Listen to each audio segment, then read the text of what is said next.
Kochi Madavana bus അപകടത്തിൽ വിശദീകരണവുമായി driver പാൽപ്പാണ്ടി. സിഗ്നലിൽ പെട്ടെന്ന് ബ്രേക്കിട്ടപ്പോൾ ബസ് നിയന്ത്രണം വിട്ട് മറിയുകയായിരുന്നു. വാരിയല് പൊട്ടി ചികിത്സയിലാണ് നിലവിൽ തമിഴ്നാട് ശിവകാശി സ്വദേശിയായ പാൽപ്പാണ്ടിയുടെ വിശദമായ മൊഴി പോലീസ് രേഖപ്പെടുത്തുകയും ചെയ്യും. ബിനിൽ വിവരങ്ങളുമായി നമ്മളോടൊപ്പം ചേരുകയാണ്. ബിനിൽ, എന്താണ് ഈ അപകടത്തെക്കുറിച്ച് അദ്ദേഹം പറയുന്നത്?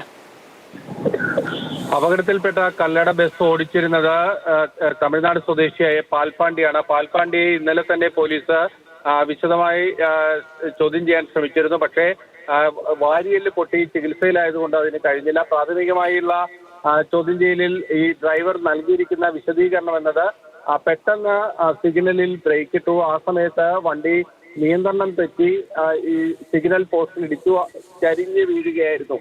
ഇതാണ് പാൽപ്പാണ്ടിയുടെ വിശദീകരണം. പക്ഷേ പോലീസ് CCTV ദൃശ്യങ്ങളടക്കം ശേഖരിക്കാൻ ശ്രമിക്കുകയാണ്. പക്ഷേ ഇതുവരെ ഈ സംഭവത്തിന്റെ CCTV ദൃശ്യങ്ങളൊന്നും പോലീസിന് ലഭിച്ചിട്ടില്ല. ദേശീയപാതയിൽ ക്യാമറകൾ പലയിടത്തും ഉണ്ടായിരുന്നുവെങ്കിലും ആ ക്യാമറകളൊക്കെ തന്നെ പ്രവർത്തനരഹിതമാണ് എന്നതാണ് ഇപ്പോൾ പോലീസിന്റെ പരിശോധനയിൽ വ്യക്തമായിരിക്കുന്നത്. കാരണം ഈ സിഗ്നലിൽ നേരത്തെയും പലവട്ടം അപകടം ഉണ്ടായിരുന്നു. ആ സമയത്തൊക്കെ ഈ ക്യാമറകൾ നശിച്ചുപോയി എന്നതാണ് പോലീസിന് മനസ്സിലാകുന്നത്. ഇപ്പോൾ ഈ സിഗ്നലിൽ ഭാഗത്തൊക്കെ വിശദമായൊരു പരിശോധന മോട്ടോർ വാഹന വകുപ്പിന്റെയും പോലീസിന്റെയും ആ ഭാഗത്ത് നിന്ന് നടന്നു വരികയാണ്.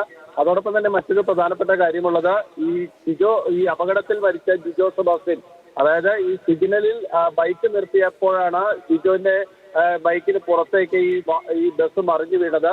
ജിജോന്റെ ഇപ്പോൾ അദ്ദേഹം ജോലി ചെയ്യുന്ന സ്ഥാപനത്തിൽ പൊതുദർശനത്തിന് ജീവനക്കാർക്ക് അന്തിമോപചാരം അർപ്പിക്കാനുള്ള ചടങ്ങുകളൊക്കെ നടക്കാൻ പോവുകയാണ്. അങ്ങനെ അത്യന്തം ദാരുണമായ ഒരു അപകടത്തിലെ വിശദീകരണമാണ് ഡ്രൈവറുടേതായി പുറത്തേക്ക് വരുന്നത്. എന്തായാലും ഡ്രൈവറെ അറസ്റ്റ് ചെയ്യുന്ന അടക്കമുള്ള നടപടികളിലേക്ക് പോലീസ് പോവുകയും ചെയ്യും. ബില്ലാണ് വിവരങ്ങൾ നൽകിയത്.